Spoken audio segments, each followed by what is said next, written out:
Carlos, thank you so much for joining us here today on thePoint. I'm really looking forward to having a conversation and appreciate you taking the time today. Thank you, Katie. Yeah. I really appreciate you having me on. Of course. Well, we have good things to talk about today with Goodwill.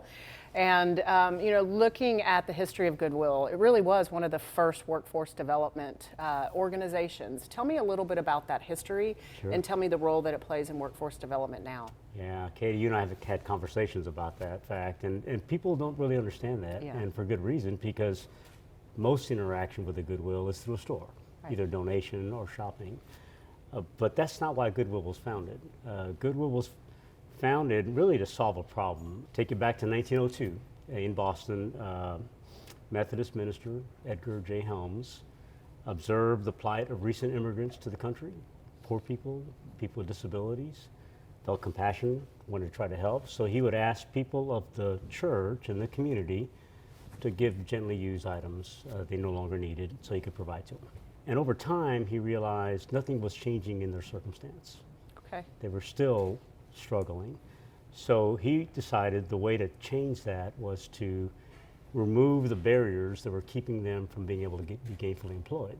And so he kept taking the donations, and then he hired them, paid them a daily wage, initially to repair items, so he taught them that skill, how to repair.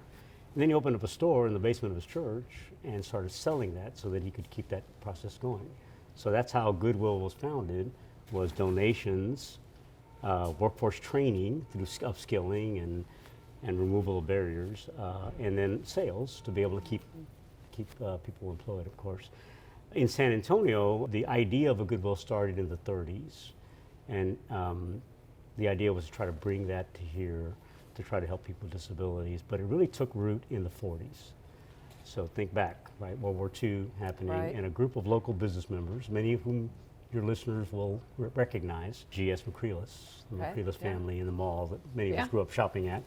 Bill Sinkin, local businessman, banker, philanthropist, environmentalist. I'd love to talk about the environmental connection to Goodwill. O.P. Schnabel, right? Sort of the father of the modern day solid waste system here. They were part of a group of business people that were concerned about veterans coming back from the war with disabilities and have no place to go. So they started Goodwill with their own money, and they were the directors and they were the employees. And in 1946, when we opened our first store on the south side, 18 of the 22 employees were Purple Heart winners here. So we've been connected to the military, doing workforce training, helping people remove barriers for 8 decades now in San Antonio. That's amazing. So you touched on it. Let's expand upon it just a little bit then, the connection to the environmental aspect. Tell me about that. Thanks. So Goodwill has a very, very large environmental component to what we do. So think about what would happen with the hundreds of millions of donations that occur throughout the United States and in Canada with Goodwills. What would happen to those products if you didn't have a Goodwill? Landfills. Right, so, in the landfill. So circularity is what we do. Try to keep things in the economy so we're not building new or repurposing. So we've had an environmental connection the whole time. Right. Oh, that's great. That's great. And you're right. It does have a huge impact. A huge impact. So we're sitting here downtown in your downtown store, and retail all around us.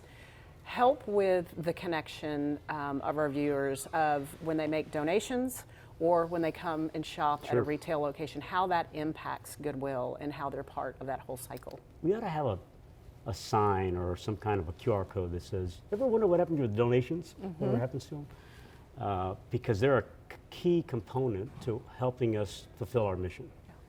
And what happens is, of course, when we receive the donations, and we're blessed in our community to receive a lot of donations, we call a donation an event. We don't have time to count each individual item, so we call them an event. We have well over 1 million events a year in our 24 county territory that we operate out of Goodwill, San Antonio. The revenue that we generate from that goes back to the mission. So 90 cents of every dollar we generate goes back to our social purpose, to help employ people, to remove disabilities. We have 1,800 or so employees in Goodwill, San Antonio that are earning good wages and have benefits and retirement and have all of the life skill coaching and case management that we provide to them. And then revenue that we generate beyond what we need for our employees, we deploy back to the community. Okay. So we run academies. We have 3 academies where we do primarily in the medical field. We help train nursing assistants, certified medical assistants, certified pharmacy technicians, commercial driver's license. We have a digital literacy program. All of that is funded through your donations that are turned into revenue. They go back to that. And the participants that come through our program, they do that for free. They don't pay a penny to get that. Yeah, it's pretty phenomenal. And then the other key component of all that is when you're working with people who didn't complete high school or may have completed high school and didn't get a credential beyond high school, there's a reason that has occurred. And that reason doesn't go away when they age. Right. It only gets more complicated. Right. They get a family and they've got other issues they've got to deal with. So part of the benefit of the donations that we receive and the revenue we generate is we can help remove those barriers to them. We can help them if they have transportation challenges, we can help pay for that. If they have childcare or family issues or food or rent or utilities that would otherwise derail them from trying to get trained and get their certificates, we can solve that problem for them, which is really key to helping be successful in retraining. Your support network is pretty complex, and you touch on many areas of people's lives within this community. Tell me what your key priorities are for 2024. We had an 11% increase in employees year over year, 22 to 23. So we want to build on that. Part of that was we opened new stores. Yep. So we're not planning that this year, but we want to try to retain them. We want to invest in our employees. We've also been able to expand our workforce training offerings. So we've gone to weekend classes. We're doing more online classes. We're launching new programs like logistics and manufacturing. That's a big priority for us, is to kind of expand into that. A second one is, we have 3 really. A second one is we want to look out to 2030. In every decade, in our 8 decades of existence, Goodwill has responded to the needs of the community. And how do we, as Goodwill, respond to a post-pandemic environment? So we're looking out to the balance of the decade, sort of a vision 2030.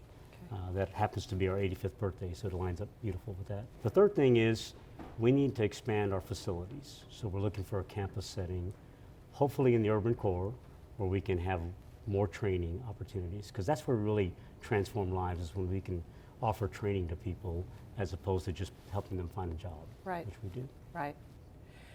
Well, we're lucky to have your leadership. We really are. You and I go back a long way, and it's been really great to see you take this organization and just continue to drive it forward. So thank you. Is there anything that I missed that you want to tell me? You know, I just many thanks to the donors, and thanks to the people that contract with us. We have a whole area of our business that contracts with the federal government. We do all the maintaining of all the Air Force bases. Right. We also do work with the local government. So we do landscaping for the city of San Antonio and for University Health and Bexar County and others. So we're a good choice for some of your business solutions. So if your businesses want to outsource and hire a nonprofit and do good, create good jobs while they do that, they could hire Goodwill to do that. So I'll put in that plug. I love it. I love it. Thank you. Great. Thank you so much.